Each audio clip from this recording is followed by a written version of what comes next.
can pick up 1 or 2 or 3 seconds. But of course, in this kind of pit stop, where you're doing it totally manually, there's so many factors that can go. Oh, look, a massive, that's Jos Verstappen. We've got a big Team Italy, a big shot at Paddock Bend. As we see a car, and I think that was the Team Holland car, along with the Team Italy car. Must have been a collision. I think no, it's not. It's yeah, not. It's Team Italy. Car. It may be the Lebanon car. With Khalil Bashir. Yep. Khalil Bashir and Enrico Toccocello have made contact there at Paddock Hill Bend. And this will see that, I think, the safety car being put out onto the racetrack. Toccocello completely unhurt. The car of Bashir, we saw a barrel rolling and coming to a standstill, we believe.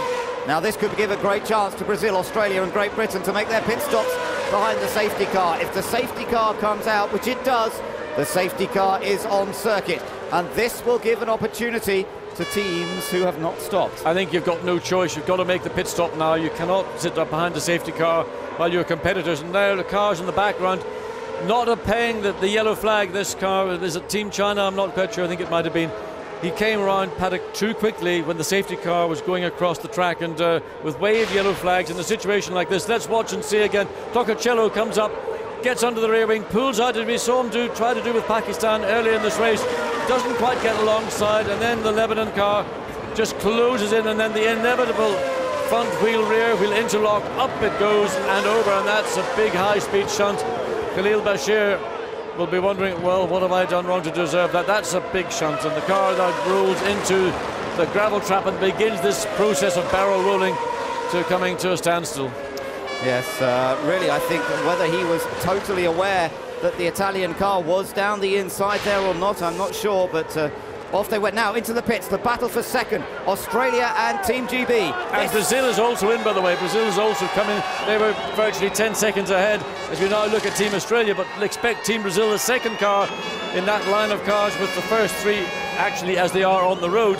So Team GB doing a strong job.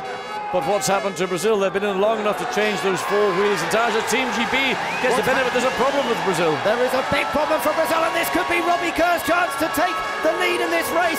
He comes out ahead of both Australia and Brazil, and finally Nelson Piquet gets out, but it's been a disastrous stop for Team Brazil. Well, we suspect that the problem that one or two teams experienced in practice with having difficulty getting those wheels removed is the reason why the Team Brazil lost so much time. But Nelson Piquet Jr. has got to be careful coming through Paddock Bend, trying to get back up to speed. Of course, what will probably happen is that under the safety car, he will be able to close back down to the race leader now, Robbie Kerr. Team GB will power Team Australia.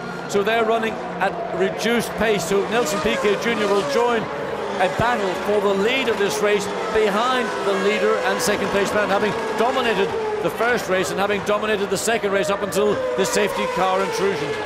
Well, what a turnaround. I did say that Brazil would have been dreading a problem in the pits, and I just didn't realise that they were going to have such a big problem as that.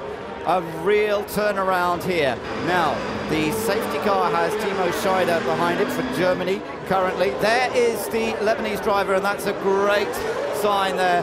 He's okay, he's waving to the crowd, and it was a big, big accident, but he's perfectly all right. And I think also, very importantly, it just goes to show the integrity of the design and the strength of the A1GB car, that you can get airborne, and that was probably at about 100 miles an hour when that incident occurred. Let's look at it again, a different angle. Toccocello, he never gets quite far enough forward, and then of course Bashir he takes his line. There's nowhere for Toccocello to go, and up and over she goes, and well, looking at the tarmac from that angle, and then once it gets into that gravel, the car of course takes a bite. And there you see the beginnings of what was one complete roll, and we couldn't see if any more took place. This is on board. That's the view. His hands go up. Put your hands in your chest. You don't need to protect your head. You've got lots of safety. What? I've never seen. Those are absolutely unbelievable pictures, images. Yeah, astonishing pictures on board as he went over and over again. And well, the great news is that he's okay, but this was a frightening looking accident. Here comes Italy down the inside. Yes, really, once you get that far along, I mean, this is inexperience on the part of Khalil Bashir.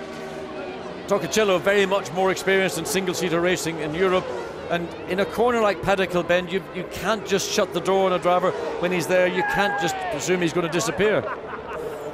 So it happened at high speed, and those spectators certainly saw that. And there at full speed, that's how it was at full speed for Khalil Bashir. Well, the good news is Khalil got out of the car completely unharmed, but those are images that are going to be beamed around the world.